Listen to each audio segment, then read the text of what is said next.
have something for you.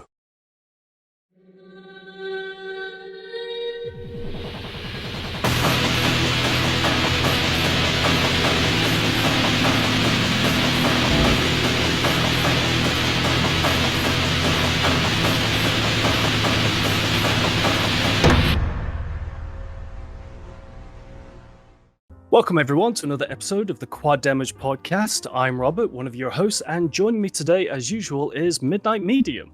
Howdy, howdy. Howdy. Unfortunately, Deadforge couldn't be with us tonight due to a last-minute emergency, but I'm not sure if they can fix maximum sex appeal at a hospital. So, Deadforge, we'll catch you next time, buddy. Bringing the raw steel and sex appeal today are two very special developers.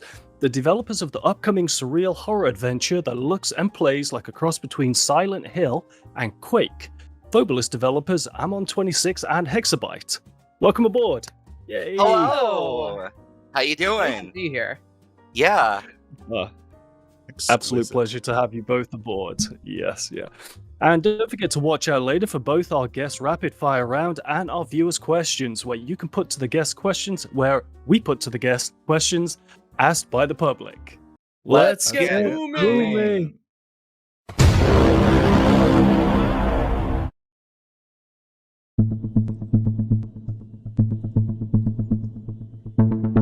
Just to give our viewers a little background on both yourself and the game, why don't you just give us a little bit of info about who you both are as individuals, how you met, how the game came into existence, etc., and just, fill us in on how life is up until today. Well, around 2021, I began working on, I didn't even know what it was at the time. It was just me trying to see if I, still wanted to make an FPS or a game at all. I'd always wanted to make a shooter. I had a couple attempts at it in the past, and I thought, well, I have a bunch of friends working in Unity at the time, and they were making some interesting things, and I thought, well, I'm going to make the joke of an FPS. And so I started doing that, and then some irresponsible bastard got a really cool shader that worked into the game that really just made me go nuts, and I was like, oh, I could finally make the game I always wanted to. And then I realized it was going to be a very big idea, but there were so many people that were really interested and excited about it, and Hex was definitely one of the first people that really got what the idea was, but there were a lot of other people as well. And without meaning to, we slowly built this collective, and then we needed a name for it, and now we're here. So it's been a strange progress going to this point, because it was never something that we had a 5-year plan or any Excel spreadsheets or anything like that. We're just getting the freaking job done. And Hex, you should talk about joining on too, because that's quite cool. I mean, it was it was kind of funny because we just we kind of knew about each other a little bit, but we just kind of been, as Amon would say, passing ships in the night. We would occasionally see each other's work. But I mean, I started out kind of dabbling in a lot of Doom modding stuff and a little bit of build engine modding stuff. Yeah. So I've always been passionate about level design, and I've dabbled as also myself with making an FPS. But when I saw Amon's project and we started talking, it was just like, oh wow, I really, really would love to get involved with this somehow. it was kind of a peanut butter meets chocolate moment, and we were like, yeah, all right, well, let's fucking do this. Pardon my French. Yeah. It's all good, man. Swear as much as you want. All right, thank fuck. All right. Omelette du fromage avec moi, c'est soi? Oui. It's literally the only French word I know, but you could have called me a dickhead for all I know just then, and I just agreed with you. Oh, I was butchering the line from Dexter's Laboratory, and voulez-vous coucher avec moi ce soir? That really fancy French phrase. Yeah, anyway. So Dexter's Laboratory of Life, we are all DDs. I thought in the US they call it Dexter's Laboratory. Because Yeah. over here we call it a laboratory. Yeah. I always call it laboratory. Yeah. Or Yeah. Dexter's Seeing lab. tree in that lab. Yeah. Right. Thank you for educating me. Yeah.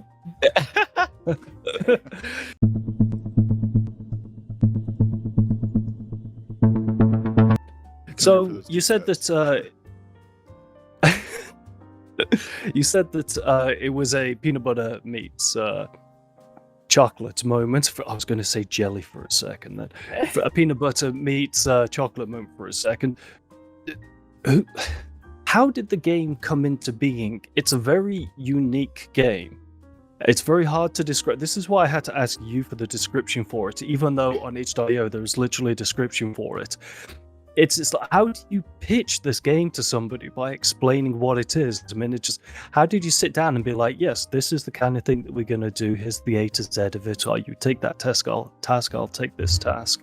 How was it structured?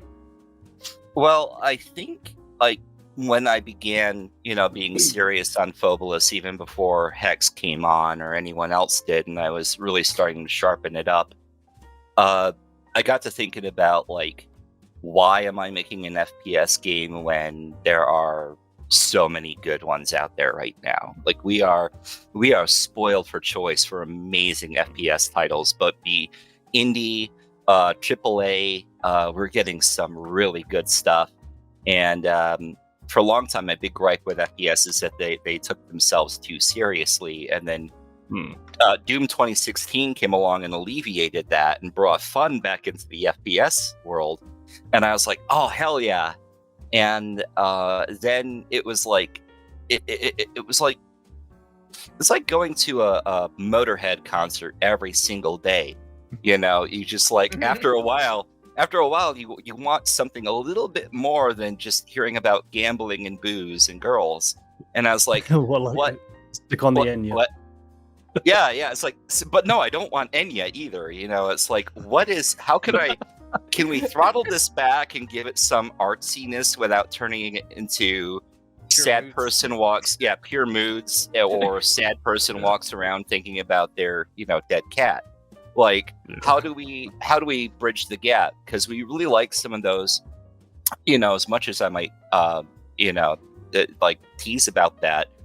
There are some games in the indie world that are really they're not very gameplay heavy, but they're incredibly emotionally evocative. Kitty Horror Show's game Anatomy, where you don't fire a weapon at all. Technically you don't die, but the dread that it builds inside of you is something I never felt ever before. So the question was, how do we find the space between that and the game that makes the TV look really cool?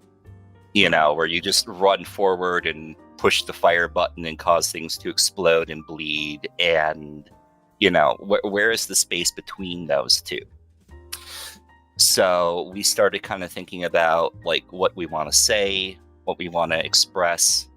I think everyone in our team has been through the ringer at the start of COVID, both in our personal lives and also just because of that. People have been under a lot of pressure, I think, on a worldwide level. And we're making a game to attempt to kind of get people to talk about the elephant in the room,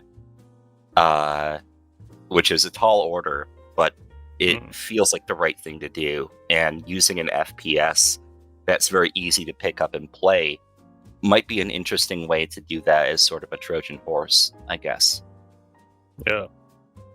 That's unique point of view to have. It's you said that Doom in 2016, I mean, for me 2016 FPS related was really about 3 games. Doom, Shadow Warrior 2 and Titanfall 2 came out in the same year.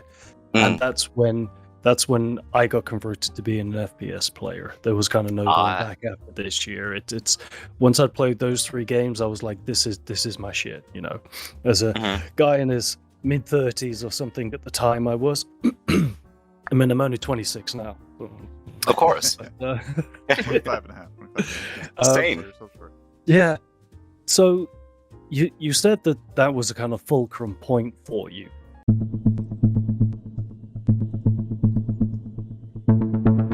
Silent Hill is obviously not an FPS.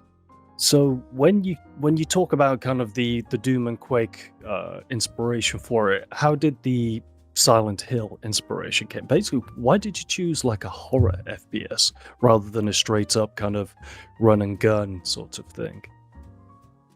Well, I think like Hex and I have both seen so many good, just straight up run and gun power fantasy games that like why compete directly with that when one we love them, and there's nothing that I personally I can't think of improving on a power fantasy FPS, but if we can take that and turn it on its ear and we can give the audience a power FPS that leaves them feeling powerless in the end, might be an interesting catch-22.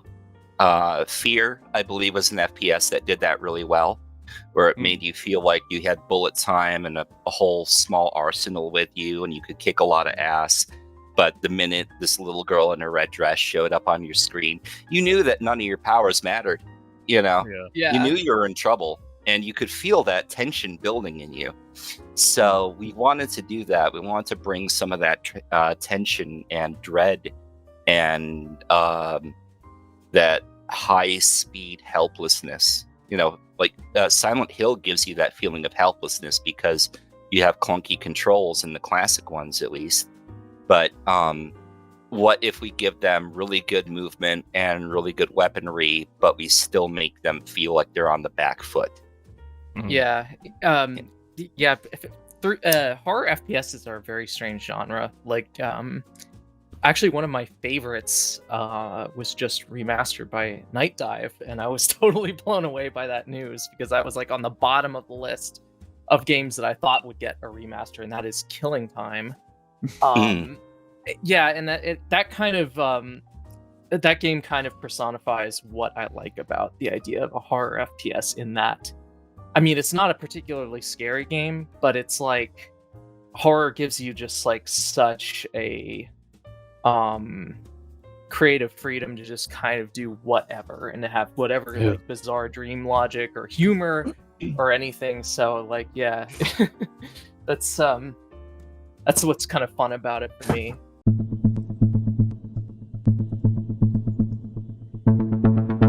I know everybody likes to kind of point out like what game something looks like, and usually they're correct. This looks like Silent Hill and Quake, and someone might go, yeah, okay, got me. Are there any maybe unusual or unforeseen inspirations that may be kind of lurking under the hood that maybe not be readily apparent on screen, but maybe as a mood or a feeling that you've had when you watched a show or read a book that's kind of inspired the feel of Phobolis? Oh, we'd be here all day if we tried to name drop everything we've been stealing from. We are AV geeks. We are nerds, so we watch a lot of movies, and we're really into like Dario Argento lately. Like Geeks. Twin Peaks. There's definitely David Lynch DNA in there. But also, like, gameplay-wise, we have some weird things that haven't really been seen yet. We have an inventory system that's a little bit closer to something you'd find in, like, Castlevania Symphony of the Night or something like that, where we don't have, like, a straight-up, like, leveling up system, but we do have a character progression that incentivizes you to look into it and look at objects. We have a lot of guns, so there's not just the default shotgun, machine gun, pistol. You might find a shotgun that you like. You might find a shotgun that you hate. You might find a pistol that you like and hate. Yeah. And you can kind of mix and match with those in a weapon slot system like Half-Life 1. Yeah, like Metroidvania gets thrown around a lot, but we're kind of doing doing a little bit of, I think the closest game I can think of to compare it to is Exhumed / Power Slave by Lobotomy. Power Slave, yeah. So we really want people to take time and like tinker around with the environment, and gunplay and action is going to be a big part of it, but a lot of it will also be exploring. So we're taking a lot from like Half-Life as well, as far as the problems and puzzle solving that we might introduce. We are also looking at doing some cool things with non-caged aiming, akin to GoldenEye. So yeah, we're trying to grab a lot of things that ordinarily don't show up in a lot of mainstream FPSs, and we want to make them something that people end up enjoying, whether they were expecting it or not. Good Lord, you're hitting it from all angles, aren't you? Mm-hmm. Trying to make sure every cool thing that you could list is like, yeah, let's just stick it in the game, okay? Yeah. We're just gonna get all the goodies we can and see if we can do it. Yeah, that's one of the things about about that era. It's really cool. Yeah.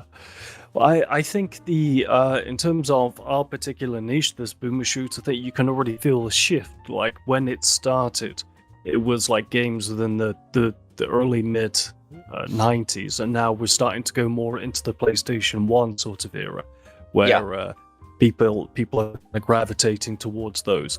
A great game that came out recently by a British developer, actually, called Hollow Body. I don't know if you've played it. Has Never heard. very much.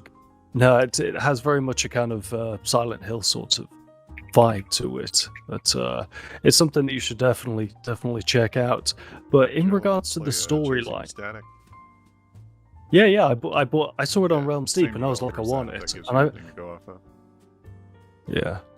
Interesting. But, I'm looking at some shots. I'm sorry, go on. Yeah. I was going to ask about the storyline to Phobolis. So I want to talk about the live system and stuff like that afterwards, because it is somewhat unique amongst the types of games. But in terms of the storyline itself, for the people that are home that are watching this that are not familiar with it, you can go to the itch.io description, it's on there, but or you can just let the viewers know what the storyline is in regards to it, because it is not what you think straight away when you first look at it.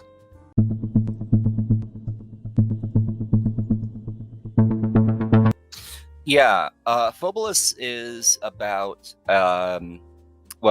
it takes place within the Phobolis, the titular Phobolis, which is this it's kind of like a purgatory for people who've not died, but somebody who's reached an absolute breaking point in their life for one of many different reasons, whether it be trauma, stress, grief, loss.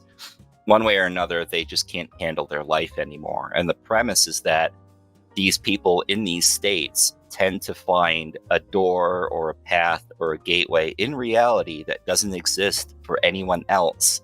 And when they walk through, they come through into a reality that is no longer their reality. And it is this weird purgatory where death is not what it normally is. Life is not normally what it is. Nothing makes sense. You run into these horrible, like doppelganger-like versions of humans that are just feral and violent, strange shape-shifting creatures.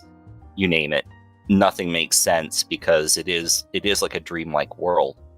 And the idea is that you're trying to escape and make sense of it. All the while you're being kind of toyed and lured along by a mysterious character named the Impresario, who might not really have your best interests in mind. But then again, they also might. You don't know. And the game is essentially traveling through a wasteland made out of millions of people's different unique traumas. Dude, that sounds awesome. I'd say I'm so this has got my like dark place sensibilities tingling. Yeah, I know. I mean, I know there are so many kind of unique concepts out there, but what you just described then sounds like something straight out of Clive Barker or something like that. It's describing not just the setting, it's describing the history of the world that exists there and stuff.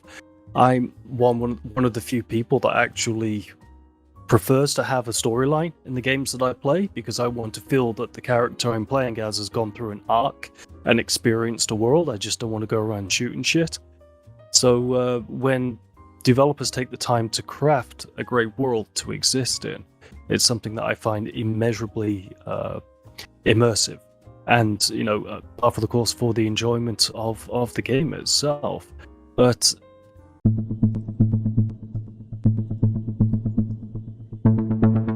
going on to the save system. So I didn't actually know about the save system until I watched Ruby Ranger's video, who's a great friend of the channel and friend to us and the guests as well. Ruby, if you're watching, how you doing, mate?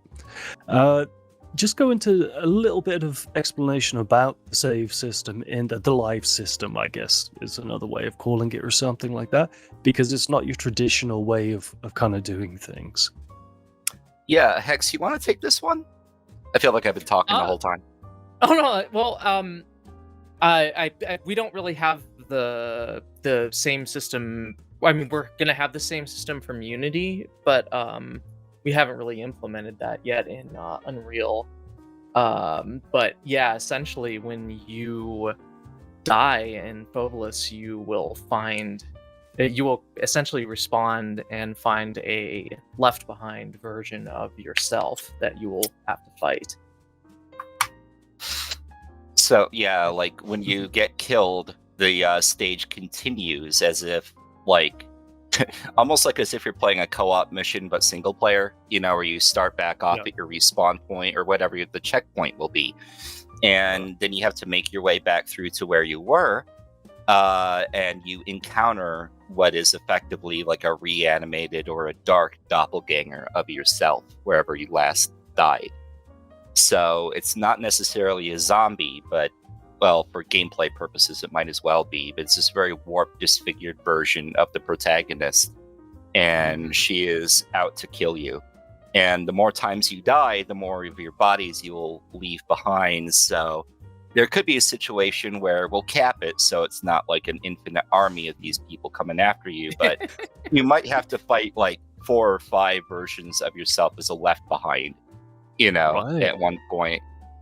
So, yeah, it's a little Death Stranding and maybe even Prey-like in that sense, because death is an abstract concept where you get penalized for dying like in any other FPS, but because this is such a liminal reality, death isn't really what you think it is. And most of the enemies you run across in the game are left behinds of other people that have been through this world. So they're warped doppelgangers, and then occasionally you might actually run into the normal human version of a human, like a person in the Phobolis who's trying to make it out just like you are. Yeah. Are they going to be marked differently? The human version of it? Yeah. People? Oh yeah, they will appear different. They'll have some dialogue. They'll probably say something like, "Don't shoot. It really hurts. Please." We have a couple moments of like comedy in there, because we don't just want to make this a big bummerama that people have to chew on for like days. Yeah. So we have some ideas for some cool supporting characters, but I want to keep quiet about it because it's not done yet. So I don't want to overpromise. Are there talking NPCs in it? I don't remember if I saw that in the footage. In the demo, we were gonna have a really cool talking NPC that interacts with you a lot more than what was I was able to get out in that last Unity demo. But in the final version, we'll definitely have characters that talk to you. The protagonist might not be super vocal, but she might say a few things. I have something for you. But yeah, these are randomly generated questions. They get kind of funny, and sometimes they're a little bit obnoxious and weird. Take us to places we didn't know we were going, but we learned so much about life. Sounds good to me. I know. Mm-hmm. I'm volunteering Hex to start. Okay. Yep. Alrighty. Question numero uno. What's the last goal you set for yourself that you accomplished? Oh, definitely working before I start doing any fun stuff during the day, like video games or watching movies. I try to get a little bit of work done before that. Nice. Excellent. But that's a But it's true though. It's true. I think yeah, everyone it kind of helps. does- It truly helps. You've got to do the stuff that you got to do before you can do the stuff you want to do. Yeah. Sorry, Especially got a for little invader here. when you have limited like What are you a stro- limited what are you amount of stroking? energy. Oh, it's a cat. Oh, I'm like, what the? I'm like, what is this furry thing he's touching up there? And then I These realized little it was a bees. cat. Show yourself, we love man. cats. Sorry. Show yourself. Oh, really? I got. Where's, I'm sure my they dog is understand. around here somewhere. I love dogs too. Yeah. A lot of Me- our entertainment just comes from watching animal videos. You wouldn't believe it. We just like watch a bird and like go, "Oh, it said the same thing again for the 1,000th time," and do it again. we're happy. Yeah. Yeah. You're just making sure that the mic is firmly attached. I appreciate that, man. Thank you, thank you. Yeah. He's my gaffer and everything else. All right, question number 2. Whoever would like to answer, you may. What would you do if you saw a giraffe on the side of the road? We asked. the Oh right my people. god. That's a good question. Really, Okay. Brand. I guess the responsible thing would be to like call animal control, but like I think I'd stop and take pictures. Got to hang out a little bit before you make the call. friends. Yeah. If it was a chill giraffe, yeah. If it wasn't like a feral giraffe, then I'd be fine. That's a giraffe. Gotta be a domesticated You giraffe. never know. Yeah. It's yeah. just. it's I've just seen one of escape the those take zoo. a cow clean in under 15 minutes. You never know. That's Yeah. savage. Goddamn. Yeah. Comes up to you. It's like, I've escaped the zoo, bro. You gotta help me. God. Yeah, I gotta see. Yeah. You got any of them leaves? When the zoo in the city I grew up in actually had a cool attraction. You could go and feed giraffes, and you could feed them like little cookie biscuits, and they were so adorable. I loved going. Oh, listen to that purr. Aw. God damn. Midnight is really happy at that answer. Be petrified of its tongue. The tongue is like this big. Oh yeah, I've that never was seen like that. yeah, Yeah. it's this long tongue. For some reason, I I feel haven't like I seen heard that at some much point meat since giraffes. university. But so I knew we I could feel like I let heard that someplace one that just lob up there and just suspend in midair and nobody go for it. Oh, It was coming. I missed it. Oh, Robert did. He made Oh. sure to snatch that out of the air. All right, question number 3. What do you think is the most valuable resource? Hex, your turn. I would say energy. I like it. In Energy. breaking news, folks, water is wet. Yes, exactly. My answer No, I'd have is to all say- the answers. Yeah. Go on. I think time. Time is a That's good one. non-renewable resource. Yeah. Mhm. I think that we spend a lot of time not necessarily in the right place in our lives. You know, when we look back later on, we always have this feeling of, man, I wish I spent more time with so and so instead of doing my job, or I wish that I had, spent more time there instead of this place, and so on. And I think that, especially now in the digital age where our time isn't just something that people can use for work, but just to advertise to, and like spam stuff at us. Media Yeah. bombardment is really intense. So I think it's very important for everyone to stop and think about whether their time is really being spent in the right place, and if it's really being, well invested, regardless of what Yeah. that might be. I think Orbital said it best when they said it's better to regret the things you have done than the things you haven't. So it's Yeah. really, that seemed like a hesitant answer there. You got some stories? Oh, I got regrets. I got a lot of regrets. I've done a lot of stuff, so that means I also have a lot of regrets.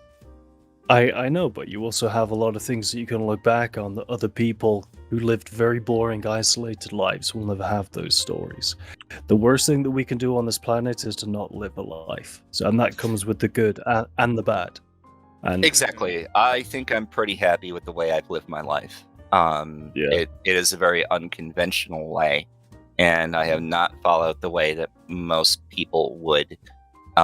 It doesn't necessarily mean that I've done the better option for all across the board, but it feels like I've done the right things with my time, and I put myself in the company of the people who are worth being around at the time, and I'm pretty good at making that call. And it's taken a lot of work, because there was a period of my life where I would just, whoever gave me attention, I would just leap for it. Being an entertainer means that if somebody gives you attention, you think that you're succeeding, but you might not necessarily be in the best of hands. Yeah. All right. What was the last thing you complained about? I never complain. What? Okay, I complain about complainers. Complain about your lack of complaining. It's unnatural. Yeah, I'm that easygoing. No. Don't trust it. What? Yeah, don't trust me. Oh man, what was the last thing I complained about? I got complained about my back. I'm tall and I'm old, so I have a bad back, and I've taken to using a cane, and people get all weird about it now, and they're like, "Oh no, you got a cane? Oh no, are you okay?" I'm like, "Yes, my back is just sore." I do miss. I used to be a really just bendy wiggle noodle of a human, and the older I get, the less I can do that. So that's a shame, but you can't keep it all forever. Age gets to us all. Uh-huh. That resource time. Am I right? You're not wrong. Yeah. Question number 5. What do you love the most about where you grew up? Ooh. Hex should take this one, because I don't like where I grew up. But the thing I like most about where I grew up is making fun of it. Yeah, that's true. I still live in. I grew up and still live in Pittsburgh, which is home to all of pretty much my favorite horror movies, which are the George Romero Night of the Living Dead series. So when Amon came to visit, actually recently, we went up to the mall that they filmed Dawn of the Dead in 1978, and that's probably my favorite part of this city. That was amazing. Yeah, it was so fun.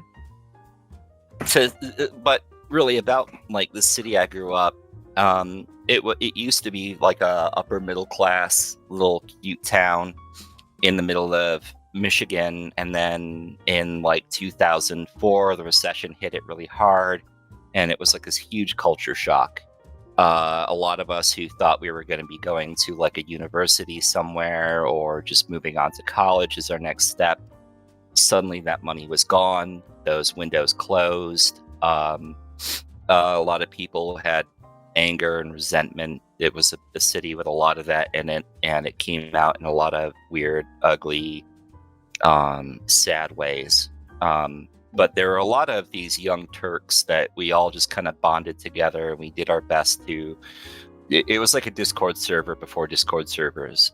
So we were a whole bunch of these mutants that did our best to hold together and survive as the city kind of fell apart.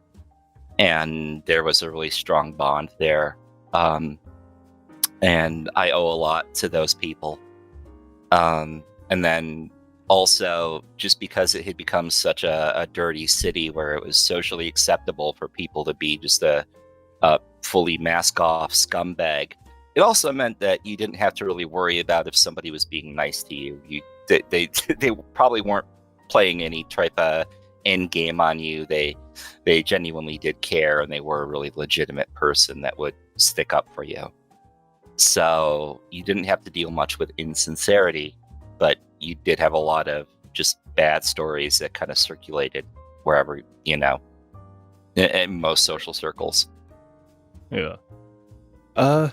It's a side of Michigan I've never heard about. I think Michigan, I think Evil Dead. That's about as close as I get. Oh, to it, yeah. Being British. But, Maybe it was made in Grand Rapids, Michigan. Yeah. Yeah. Bruce Campbell is a national treasure, I think. Yes, he is. Absolutely. Cool. Yeah, what's next? All right, we finally got some fun ones now. If you were to work at Ooh. a circus, what job would you choose? Oh man, I'd probably be the carny barker. Yeah. Step What's up? right up. Yeah. Don't be shy. Come Oh. on in. You there in the funny looking hat. Come here. I worked a lot of service industry, so I got used to just yelling at people like that. I'm like, come on up. What do you need? And I have no shyness when it comes to that sort of thing. But Yeah. give me a silly looking hat and a really loud colored coat, and I'll annoy people into showing up. We won't have to pay I you. play the Calliope. I'd be the Calliope player. Mm-hmm. I don't know what that is either. We don't It's, have really have- it's like a little What's the steam organ thingy. It's what they always play the circus music on. Yeah. Yeah. I think here in the UK, you say circus to people, they'll think lion tamer and the acrobats, and that's as extended as it gets. Oh, okay. Yeah, nobody ever asked to be What's up? concessions or the pooper scooper guy for some reason. I don't know why. Nah! Those fall from No, friends. yeah. Like, Someone an has to clean up elephant's the gotta go, elephant and that's shit. gotta go somewhere. It's a real niche job. You got to find someone who's really into poop, and then just not talk to them. It's Yeah. awkward. Bro, I got you the perfect gig, okay? How do you feel about elephant shit? Oh yeah. Human Uh, dung beetle. God, this has already gone off the rails. I do love the rapid fire round though. I know we joke Yeah. that it's like you get a minute to do it, but at the end of the day, it is an important. At the end of the day, it is an important part of the show because people want to know who you are as the developers, as the guest, rather than just talking about the game. They want to know Yeah. about you as well, and your chance to talk about yourself as well. I see it as Blade so bare. Yeah, just the raw, naked truth. That's what we're all about. Alrighty. Are you a planner or more of a go with the flow, whatever happens kind of person on a trip when you're traveling? I hate plans on a trip. Yeah, absolutely. same. Yeah, no, we got to the good place. We've already gotten done with the stress. Let's just do whatever sounds cool. Hmm. If that's crashing at the hotel for a day, that's cool. That's fine. Does it mean we miss out on seeing something else? Maybe, but we still Yeah. get to have fun. We're completely off the clock. So I feel like the merit of a vacation is lost the more you try to plan it and strategize it. Yeah. It's hard to be hanging around playing video games. Uh-huh. It's great if you've got it installed on your PC. If you're trying to use like some sort of cloud, service or something, I know you're not behind the concept of that. But Oh, yeah. it's really shit using it. We tried to record an episode with Civi 11 a long time ago. It's like 3 months or something. And the day that we did it, 400 people turned up outside my hotel because they set up a concert there, which I wasn't aware of. So we had to Oh. plan it. So that's the closest I've got to trying to plan something on a holiday, and it went to shit. And then it was Civi. It was like, should we do this tomorrow instead or something? I sent him a photo and he laughed. So yeah, absolutely, go with the flow. Shoot the shit, as they say. So Exactly. All right. Peoples, Why is Phobolis more like Silent Hill? What you got against Resident Evil? That's what I want to know. Good question. Well, Resident Evil, ran over my grandma and said some pretty rude things about the Hindenburg, which is a deep seated trauma for me, and I'll never be able to forgive that. So I wouldn't be able to either. yeah, There's Team lines Silent and Hill. too far over that line. No, we also really love Resident Evil as well. But yeah, we just kind of like the nightmare feeling, the dreamlike feeling of Silent Hill felt so much more close to like what we've been trying to, capture in this. So we tend to use Silent Hill more often than Resident Evil. Mm-hmm. Nice.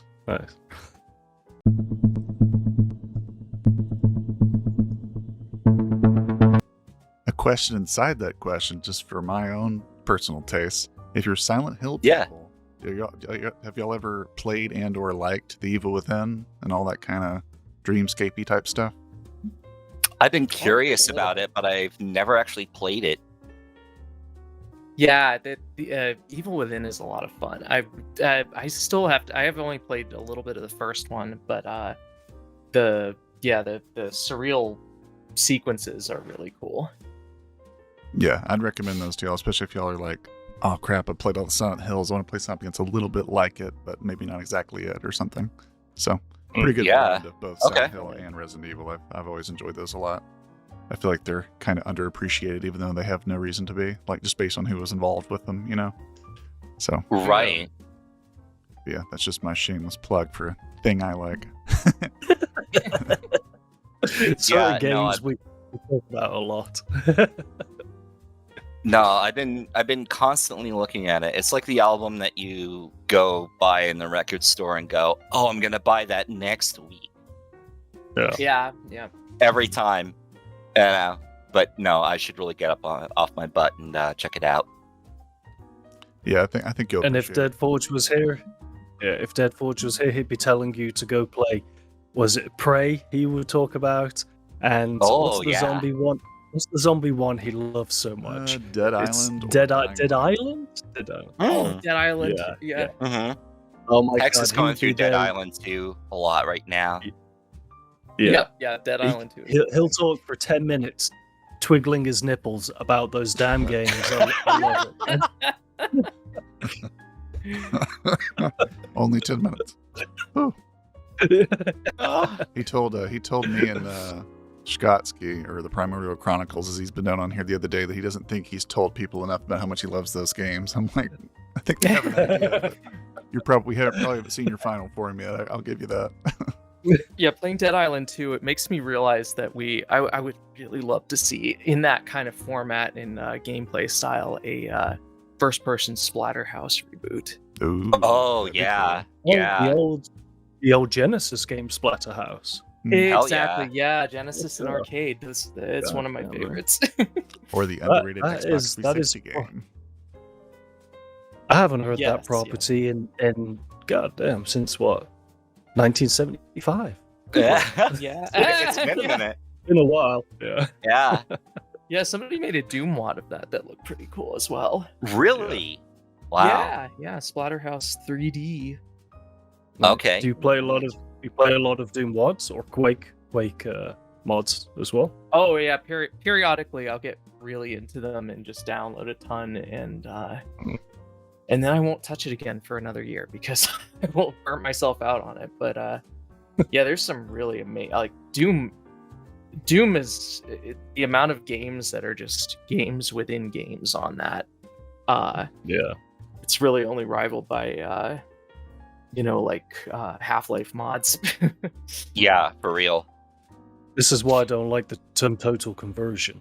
Because once you've stripped out all of the assets from Doom, you've made your own full game. Right? So I understand, why they are called that. We had Bridgeburner and Major Arlene on a while ago from Hellforge Studios. The Bridgeburner's actually been on twice.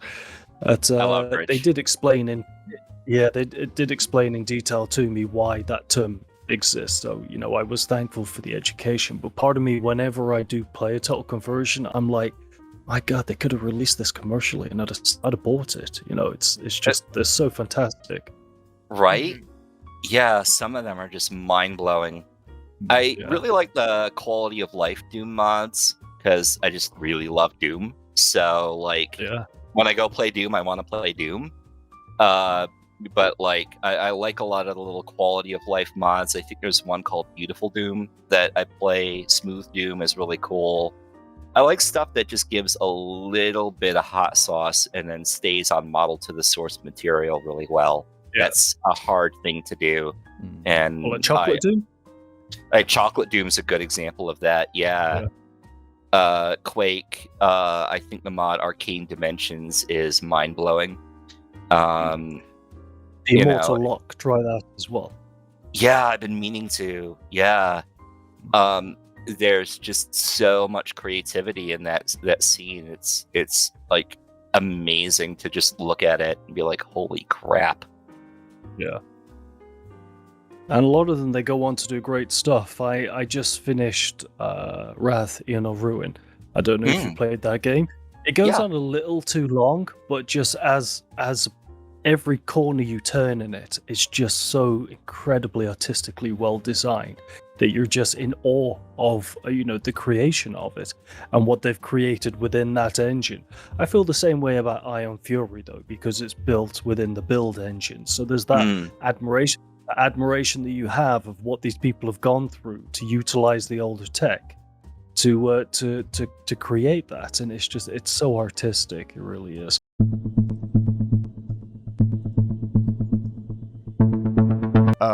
So one thing I asked Bridge Burner, and I guess I asked Arlene too, that I thought was interesting, especially talking to people who used to be or who get a lot of their start out Doom modding, is what, if you had to summarize yourself, would you say is like your focus, or like kind of what you like to organize maps around? Like, what's your trademark when you're making a map? Like, what are the things you want people to see, or does it change from project to project? For me, I'd say I love verticality. That's having kind of an immediate sense of verticality in a map. That's something I'm actually working on a lot with this second chapter of Phobolis. The first map for that is taken a lot from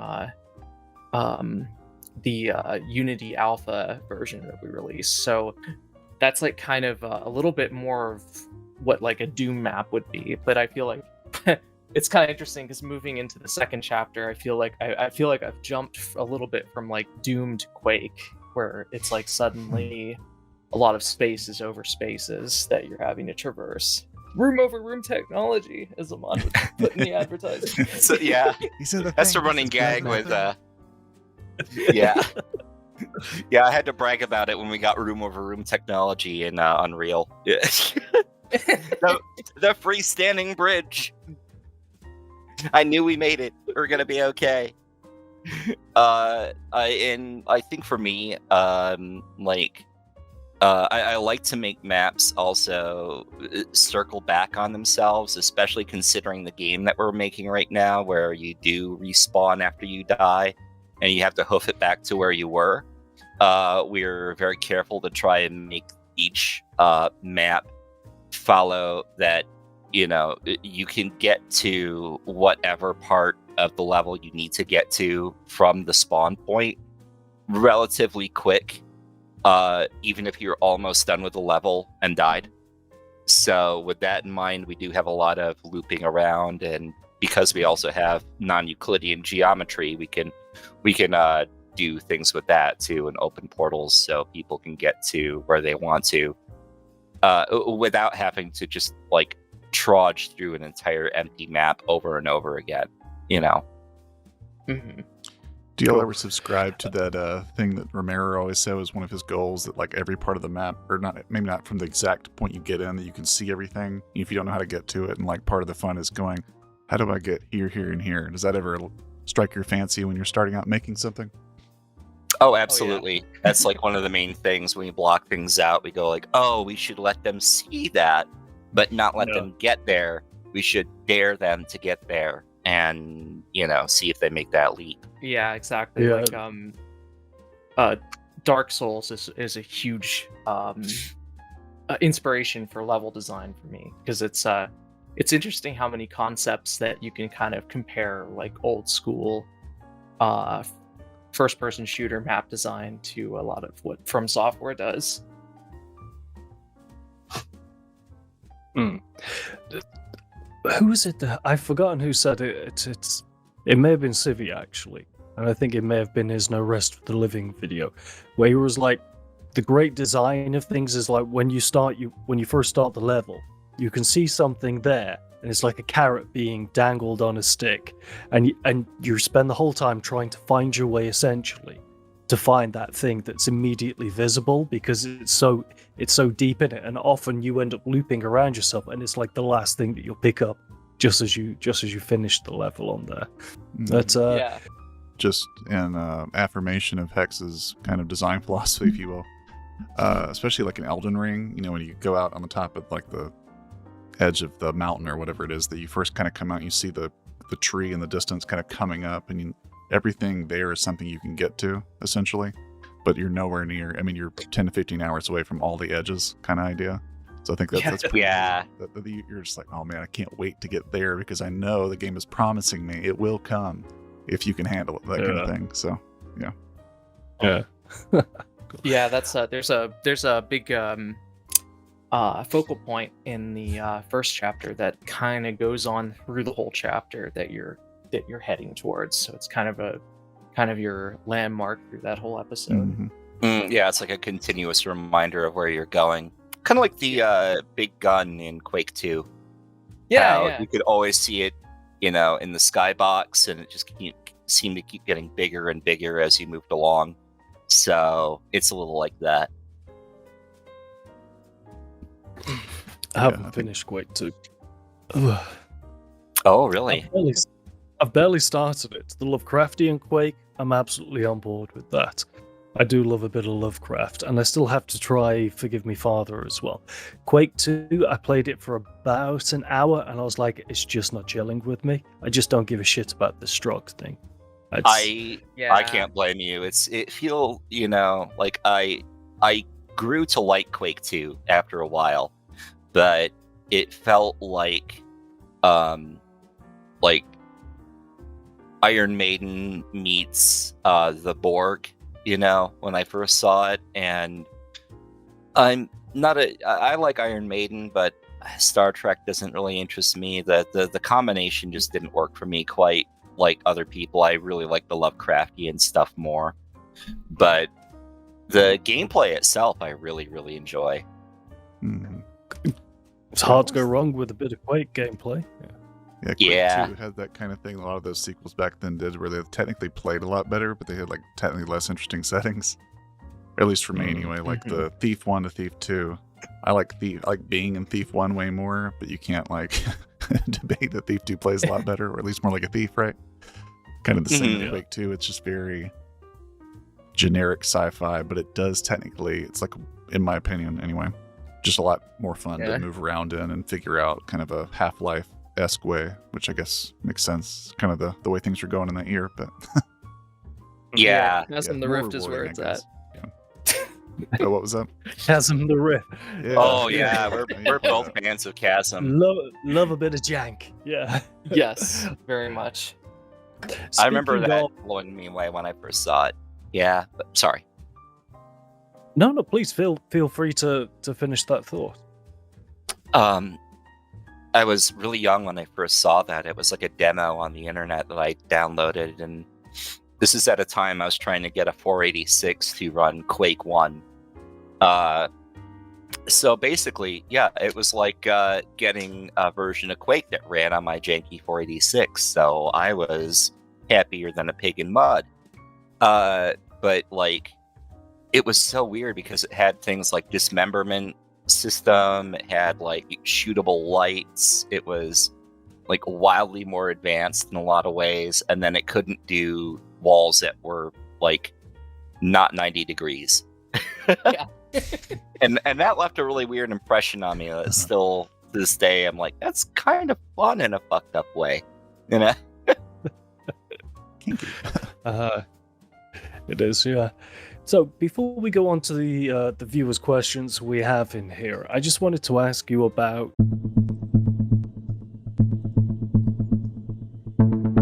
You mentioned earlier on that the alpha demo was in Unity, and you're moving it to Unreal. Is that correct? Yes.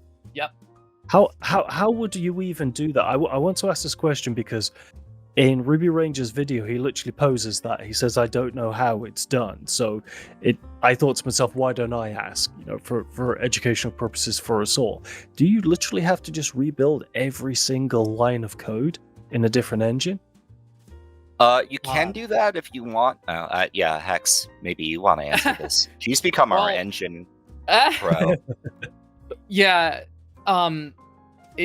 Yes, you do have to start from scratch pretty much when it comes to the game, like the actual gameplay and the anything that's not just an art asset, you know. But Unreal Engine has something. It kind of we have more expertise in that in our group, and it's kind of the whole visual scripting system that it has, it's made things a lot easier. And you know, in my case, I have pretty much no experience with Unity, but all my experience lies with Unreal Engine. So it's kind of been pretty quick picking it back up. Yeah, like after everything ended with you know, the controversy with Unity, there was actually a moment there where like I quietly contemplated whether we should just like end the project and like think about something else or just move on. The idea of taking it on and rebuilding everything from scratch again just sounded so intimidating. I mean, big surprise, I'm not so much a game designer as I am a graphic designer that snuck into the game design office and they haven't chased me out yet. So that's to say I'm not an amazing programmer, and all my victories are pretty hard earned. And so I was like, oh god, we have to do this all over again in a different engine. And it was really intimidating to me, but Hex had made up a little prototype level in Unreal and said, hey, take a look at what I did. Tell me what you think. And I thought it was incredible.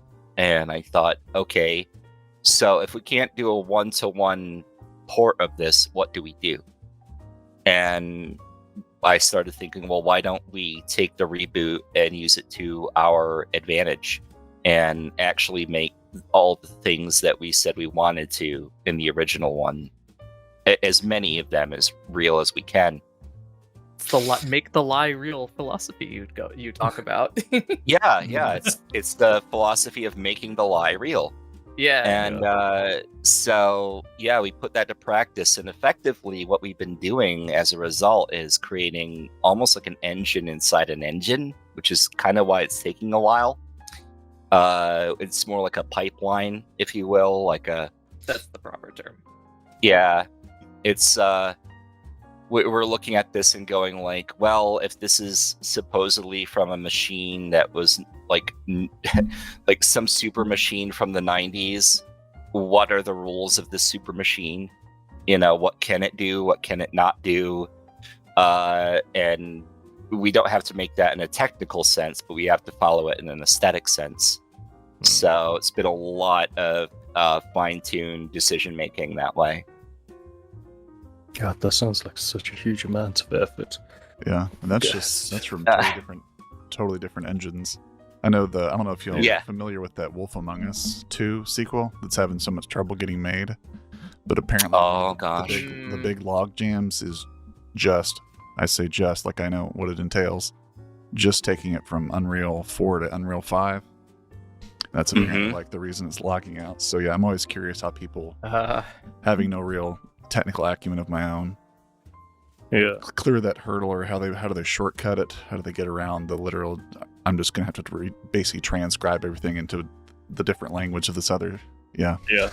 Well, Alex had to do it, didn't he, with Sansa? He built it on in a previous guest I'm talking about. Mhm. He built his game in Unreal 4, and then had to rebuild the entire thing again in Unreal 5. But on this occasion, Oh. he chose to do it. Ooh. But Okay. he didn't know Unreal 5, so he literally had to learn Unreal 5 as he was rebuilding his game. And just for us, as people that don't make games for a living, the concept of how you make a game is like trying to explain voodoo to someone. Someone that practices voodoo understands perfectly what you're talking about and what the task entails. But for us that don't do it, it's literally you're creating magic. So the idea of having to redo it and relearn it in something else is beyond intimidating to us. But yeah, thanks for giving the insight into you're moving from one engine to another, and my hope is that I shall never ever have to do it myself. It's not fun. It hurt. Yeah, I think it's. Go on. I was just gonna say, I think it's a lot. It's actually a lot easier if you're doing something. If you take it as an opportunity to like redesign a lot of it, because if you're trying to go really one-to-one to what you had, I imagine that would be a lot more frustrating. Mhm. Almost like bake in and the effort that you have to take to make it again. Yeah, we really try to take this as an opportunity to expand on it instead of just like replicate it. So this is really a very different animal that we're going to be putting out compared to the Unreal, or the wow, I did it on live. The Unity version that we have available on our itch right now. So it will feel and have the same energy, but this is a very different animal. Would you ever release the Unity version? Whatever you've created of it so far is just kind of like a special bonus to the main release or something. I mean, it'll be basically, if anything, our version of Lame Duke. You know what I mean? Like it was the first attempt at utilizing the engine full tilt, and really like trying to capture what this game is. And even though it didn't, get completely out the door in that engine, we'll still be happy to share it. But basically, other than like a test level for Act 3, what you see is what you get from that.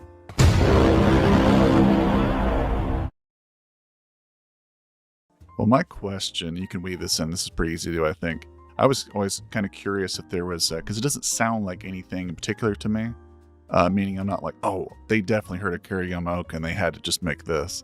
And that's in my opinion, one of the best parts about it is I can't pinpoint a source of influence. Particularly, it's very unique in that regard. And I was having a lot of fun listening to it last night while I was watching some of the footage. So I was just curious, kind of where stylistically where your influences were coming from, or what about you puts you in that space. It's such an interesting tone to me, especially compared to the visuals. And then Ruby Ranger's question was basically like, if you're putting together a composite sound or companion soundtrack for Phobolis, what 3 songs would you include that aren't Frankie's Teardrops? And you can wrap all those answers into one. If you Ooh, okay. So like already existing songs to like set the mood for Phobolis, huh? Yeah, if you had a companion soundtrack, what 3 songs would you like that are not Frankie's Teardrop? Okay. Hex, you do one. Huh. I like putting you on the spot. So would it be something? I wonder if I'm wondering if I want to choose something that I personally would like be my take on something fitting, or if it would be something that would be overarchingly fitting based on what we're going with. I kind of want to say, I kind of want to say something from Cam FDM. Some of it, That's like hard. one of their older, What was the one Yeah, that was because in there Mortal are some Kombat? real fuck yeah moments, like Juke Joint Jezebel. From Jezebel, yeah. Yeah. See, Like, when I think of Phobolis, I think of 90s soundtracks like Mortal Kombat and Spawn comes to Mhm. mind as well. good. Something We're that- on the right something track, that you would actually. say- Yes. Yeah, but Something that's like feel that. like a lot So- of the music we have is like very atmospheric and spooky. So it's Yeah. kind of like I would kind of like to see a take on it that's more like industrial and with more of a beat to it. That'd be kind of Well, like 9 Inch Nails. Yes, I try uh, to hesitate to say Nine Inch Nails because that's Amon's Yeah, as like, soon as someone said favorite, so- industrial, it was like, news. Yeah. Eh. Summoned. Somebody once said that that Phobolis was Quake if Trent Reznor was allowed to make it, and I was like, I can die happy. We're okay. People get it. People get it. But it was, yeah, it started off that way. It was very self-indulgent, and it was like, like, what is my version of Quake? And it was like, oh, this is a lot bigger than just Quake, so what else can we hold in? But for me, I'd have to say, referencing Nine Inch Nails, probably the song Pilgrimage off of The Fragile. It's an instrumental one. Haven't heard that one. Yeah, it's just instrumental, and it's this weird sounding march that's actually made out of a cardboard box full of junk that they rotated to make this really weird marching noise in it. But yeah, it's very High beat tech. focused. Yeah, it's very high tech. Yeah, Pro Goddamn, Tools only and Trent cardboard. Reznor- Only Trent Reznor can rotate a cardboard box, and it sounds good. Yeah, and I guess it's kind of cheating, but like I think the entire and it's kind of because it's kind of a big influence for some of the stuff I've been doing, but the entire Akira soundtrack goes amazingly to Phobolis. Yeah, that would be a solid number 3. Yeah. Yeah.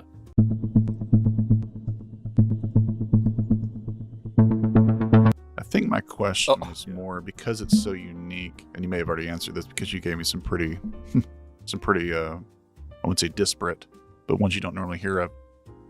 I guess what contributes to the tone of that soundtrack, because it's not whimsical, but it's not so brooding that you're just like sitting there just mellowing out and just spiraling while you're listening to it. I thought it was a really interesting. It's hard to pin down what that tone is, which is a tone in all of itself, I guess. Yeah, I mean, the two main themes in the game are like determination and crippling depression. So being determined in the face of inevitability and hopelessness and loss, and really having hit your rock bottom, like, how do you get up? It's not staying there. It's not about dwelling, but like, how do you bare your teeth? How do you wipe the blood off? How do you get on your feet? How do you say, give me more? And I think it's an important thing that a lot of us need to ask ourselves right now. So, anytime we add stuff into Phobolis, it's kind of like that. It's like, how do we make people a little uncomfortable with playing this and also dare them to get the fuck up? Bruised is the word you like to use a lot when Bruised, yeah. when It- you it want me sounds- to sort of ground something in that. Yeah, it sounds like you're making something that's very personal, that when people play it, they're going to perhaps reflect on parts of their life and experiences and themselves that were maybe difficult to get through, and perhaps the game is going to help them get through that. Yeah, I can't remember the name of the album that came out, but it was like was it The Gatekeeper at the End of Time, that like massive 6-hour album that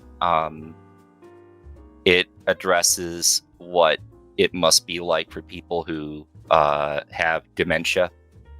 I don't know if either of you have heard about this or not. I have heard about I've that. I've heard the name, I haven't heard the album. I still can't listen to it. I lost a family member a few years ago to dementia, and it was one of the things that helped inspire me to get into making Phobolis. But the question there is, like, not just making somebody feel bad, but also questioning them with like, how do you recover? Like, how do you get back on your feet? And that determination is something that's very important in this. So I think the combination of the very slow, pensive, ambient music filled with also very adrenaline pumping stuff that makes people feel carnivorous is something that is really much what we want to cover in Phobolis. Carnivorous. Doesn't get more descriptive than that, does it? Yeah. Carnivorous. I like that. You should have that on make a poster of it, and then it says a carnivorous game. Yes, That'll be our review. Positively carnivorous. So, I have something for you. next week. So now that you've thank you very much for answering that question for Ruby. I'm sure he'll be very thankful that you've given such insight into it. Next week we actually have what's called a roundtable episode where we have several guests on at once, and I'm not talking two. There's usually three, and I think this will be our first episode where we have 7 people on at the same time. Oh wow, you're gonna have a full house. Yeah, exactly. So Medium, Deadforge, and I, and our guests are Zlimbratsky, Melancholy Geek, Frankly Gaming, and Kurt Collects. Oh, you're having Slim join you. Cool. I'm thankful that you. Excellent. I'm very thankful that you know, because I was going to say the task is, what question would you ask them, and I was worried that your answer would be, I don't know any of them. Oh, okay. Ooh, well, I have a good one for. Can we both ask questions to people? Oh yeah, of course, absolutely. yes, of course, As many as you want. to multiple people. Yeah. Okay, all right. Hex, you got a question to ask? I think ask anyone what pair of a food with a video game, like an association, like a freeform association of a food with their. You mean like pizza and TMNT goes well together? Exactly. Like yeah. Okay. All right. I got you. Is it Doom Eternal and tacos or something? Oh yeah. Yep. Now you're thinking. Yeah. Of all the questions I thought that you would ask, Hex, that was not the question that I anticipated, and I like it. Yeah. Those are usually the more interesting ones. We were always looking for these like direct, like, I need you to know who this is and talk to them in their level. And it's like, why don't you just ask like a question that like is generic and yet kind of interesting in its own way, kind of a wide span that could apply to multiple people. I got one you can throw at Slim, or really anyone for that matter, but especially Slim.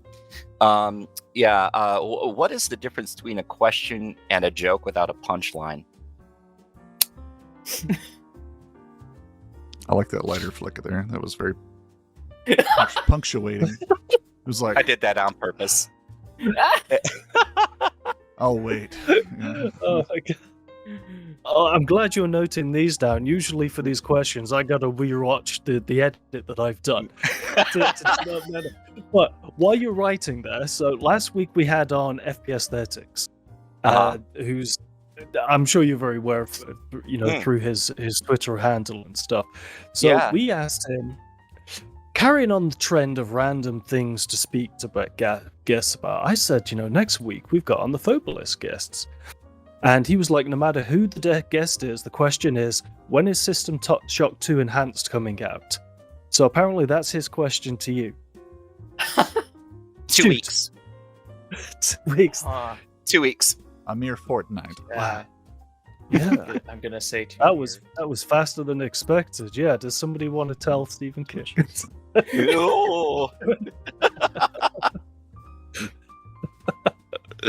Oh my God! Excellent. Savage. Hey, we still know that Thing Remastered is coming out either. I'm getting antsy. Yeah. I'm waiting for them to remaster. What was it? I want them to do Heretic and Hexen. I think they do a fantastic job with that. But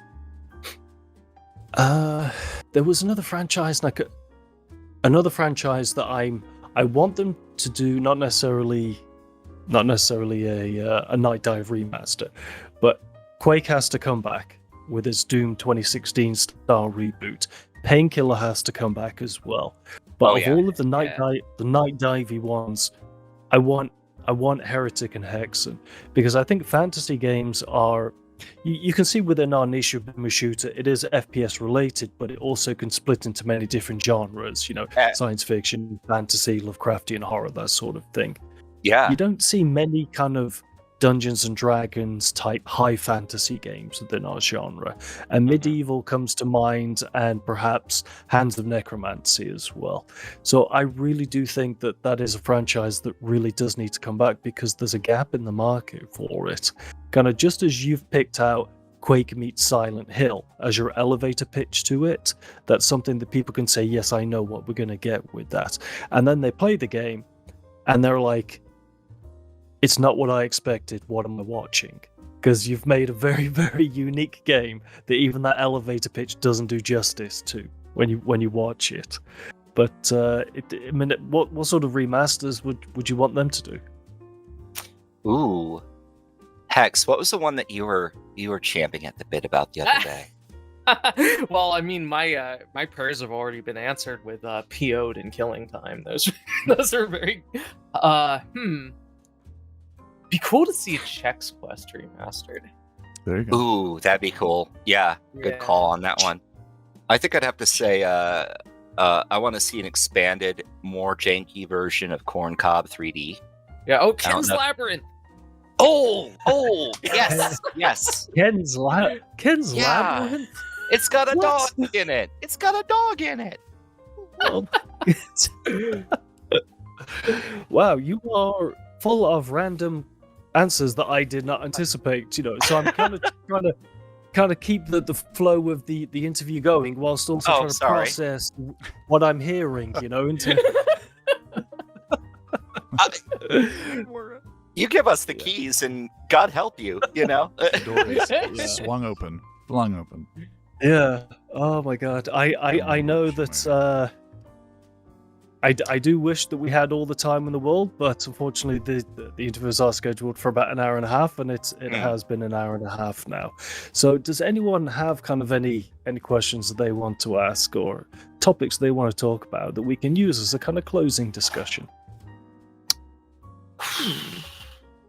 Oh, well, one thing we really want to do with Phobolis, and I don't think we talked a lot about, and this is, again, we need help with Phobolis. We need people who are a little bit more steeped into Unreal than we are, and, we're looking for funding to back us up on this, of course. But one of the big reasons why we want this backing is that we want to include a lot of really cool back-end things for people who have disabilities or mobility problems, so that they can still enjoy Phobolis.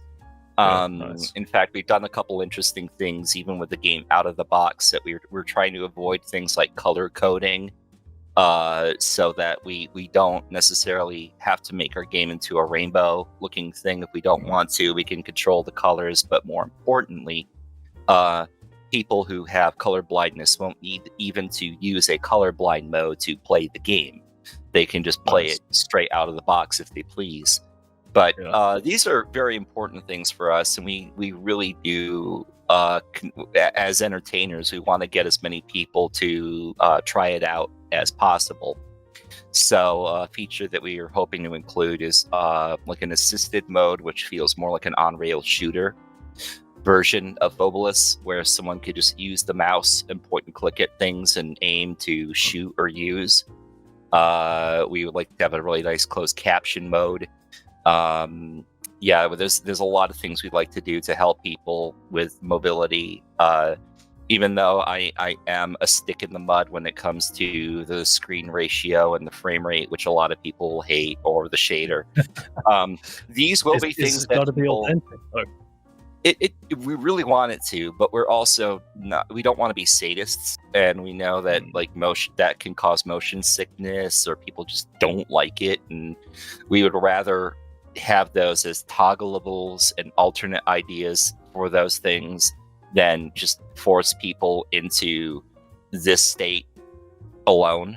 So, for as much as we're doing with the extreme shaders and the the frame rate capping and the ratio limit, we are going to make it available for people to play in any ratio they please, any resolution they can do, frame rate they want.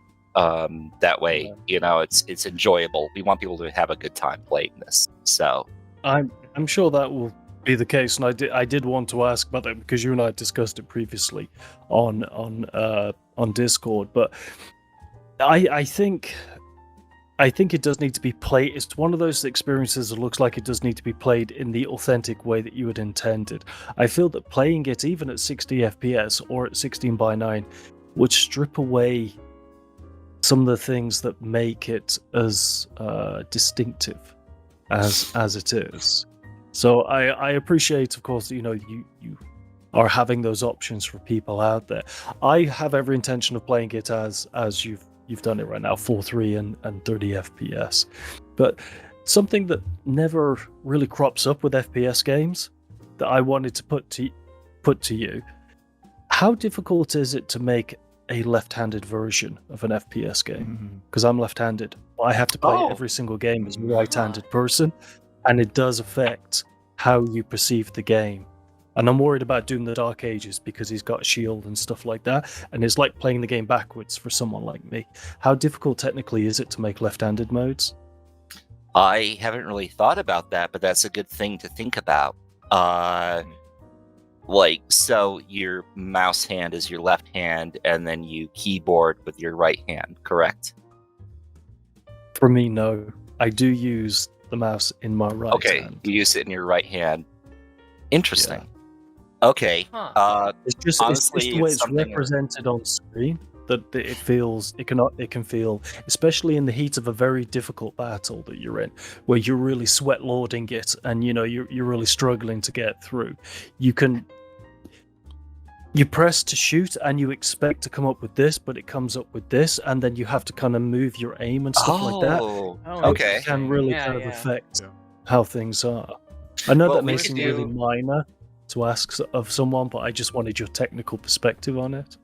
I think we could do we could easily do a weapon model position thing where it's right-handed, left-handed, center, which again, that also harkens back to the old school feel too. So is there anything else that we could add to Phobolis to make it easier for people with left hand who play left-handed to not feel that? Like, is there a wish list, that could help? Off the top of my head, no. It's literally just switching the model from that side to that side would help things. Yeah, that's super easy. Yeah. Because I do play a medieval. It is one that I play left-handed, and there's another one. I think people tend to forget that in the original Doom games, Doom Guy was left-handed as well. If you watch the sprite, he's loading and shooting with his left. So perhaps, at a subconscious level, it's something that you automatically adjust to. But the option to do it there is nicer because it makes for a more seamless and enjoyable and immersive experience. That should be a pretty easy thing for us to tackle. So we can add that to our wish list. Even just us, we could probably include that. Absolutely. Please don't think that it's something that I'm saying. Please put it in your game and that I'm expecting or something. It's just an idea that I'm floating to you. That's a great idea. Cool. No, I'm on board. Yeah. All right, everybody. Well, thanks so much for joining us for yet another episode of the Quad Damage Podcast. We're 4 barrels strong today, although we missed Deadforge. But he'll be with us next time on our big roundtable episode. Hint, hint, hint. We'll get back to that later. But I'm Midnight Medium. This has been our fearless compatriot, Robert Yapp. Where can we find you, Robert, on said internet if they can't come watch you here in Quad Damage? If you can't find me here, then you'll find me on Twitter under RobertYap80. That's my personal profile. I'm the guy that does the shit chatting if you want to talk to the Quad Dam podcast over on Twitter. Evidently, you're watching us on YouTube if you're watching this video, so the only other place you can find us is Reddit at the Quad Damage I almost forgot the name of my own bloody company. The Quad Damage Podcast, then. Yeah, over there. Come to Reddit, guys. It's a great place where everybody gets along. Yeah. There's so much shit talking on there, but the That Boomer smile. Shooter. I know. I only use the Boomer Shooter subreddit, and people there are actually really, really supportive. It's very surprising. But I have ventured out of it, and by God, man, some people are fucking scumbags there. They really are. Yeah. Yeah, I've noticed that FPSs draw a lot of very competitive people, so they tend to kind of games are their personality, and if you don't like, I their know, games, you I don't know, like but their you tell. personality. Professional tell them opinion you like- gabbers. Yeah, you tell them you like oranges, and what they hear is I hate lemons. It's like, what the Oh, fuck, yeah. bro? Yeah. Isn't that what you said? What'd you just say the same thing twice? Yeah. My mama. Yeah. I think some people just like to fight. Oh, definitely. They, And, they do, yeah. Yeah. We have a Blue Sky for Infrablack, and we're going to be opening up a page here pretty soon as well. So, that's cool. But Nice. yeah, I've never really been on Reddit that much. Neither was I until a few months ago, and you join 5-6 different Reddits, and then you find pretty much quickly which one you prefer to stick with. But the problem is, it's like Twitter, it's something that does take up your time, and you find that you kind of get absorbed into it, and you have to pull yourself away from it, and just dedicate specific time of the day to dealing with it as a business tool. Mhm. Right. Yeah. In addition to Well- Blue Sky, where can they be finding y'all at as well if they're trying to follow the project and keep abreast of what y'all are doing? Blue Sky is really the best place for us right now. We've left X, so most of our publicity is being done currently through Blue Sky. We will have a website coming up here soon, and we will also be doing a crowdfund here in probably January. So that'll be coming up here soon. We're looking for people to spread the word, promote this, help support us in any way that is reasonable. And we are just a small group of, me, Hex, and a handful of other people who come and go when they can to record lines, do art, help with music, do assistant programming. But yeah, we're all very homegrown and just kind of doing this out of our own pockets. So we're flying by the seat of our pants.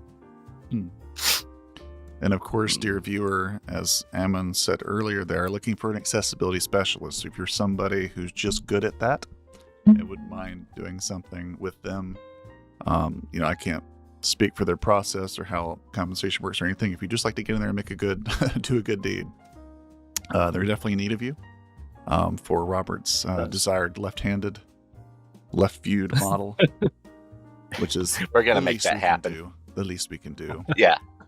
Uh-huh. I switched the joysticks on Space Marine 2 yesterday by accident, not realizing that was what I was switching, and I was like, "It's a whole new world." I was like, "How did I do Everything's this?" wrong. I was like, "How does anyone play these right-handed games? Come on, that's left. I've been betrayed. Yeah, this is absolutely backwards in my brain. So yeah, that's how it feels for some left-handed people. So it's pretty cool that we're trying to accommodate that and many other mobility options, just a general color coding and that kind of thing. I know G-Man talks all the time about not being able to make out half the things he needs to make out in games because he's like orange color blind. Just to give you an example. Oh, really? Yeah. Okay. So I don't know how he beats Interesting. anything. Like I'm sure he'd have a fucking terrible time playing like Daikatana in the sewers or something with everything being like earth tones. Just like, I see the green thing. But yeah.